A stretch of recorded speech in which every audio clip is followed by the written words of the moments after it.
2014 के पहले जो मिडिल क्लास अर्थशास्त्री बना फिरता था, डॉलर के सामने रुपए की औकात की बात करता था, वो अब चुप क्यों है? वो अब अर्थशास्त्री की जगह इतिहासकार बना क्यों घूम रहा है? इसे समझना होगा कि भारत में इतिहास और इतिहास के राजाओं की बाढ़ क्यों आ गई है।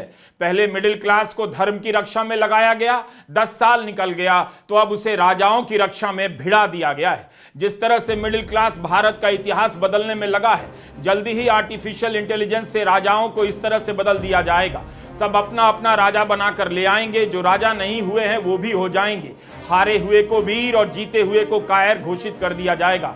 मेरा राजा महान, तेरा राजा शैतान, तेरा शैतान मेरा राजा महान का संग्राम छिड़ा हुआ है। कोई अपने दादा को राजा बना दे रहा है तो कोई राजा को अपना दादा बना ले रहा है। कोई धर्म की रक्षा कर रहा है, कोई धरती की रक्षा कर रहा है।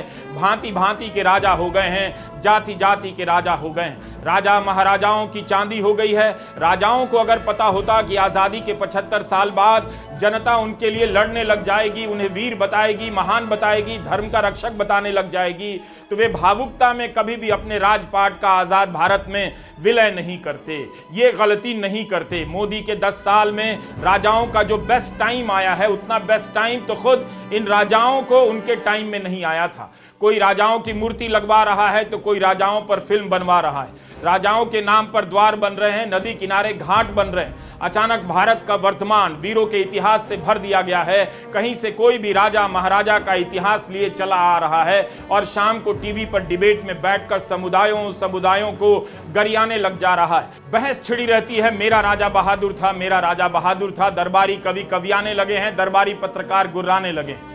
जो देश सदियों गुलाम रहा वह बहादुर राजाओं से इतना भरा था, उनकी वीरता के इतने किस्से थे, अब पता चल रहा है। बस आज के मिडिल क्लास की तरह इन वीरों को पता नहीं चला होगा कि भारतवर्ष गुलाम हो रहा है। तब ये राजा क्या कर रहे थे? दुबई जाकर चैंपियंस ट्रॉफी का मैच देख रहे थे।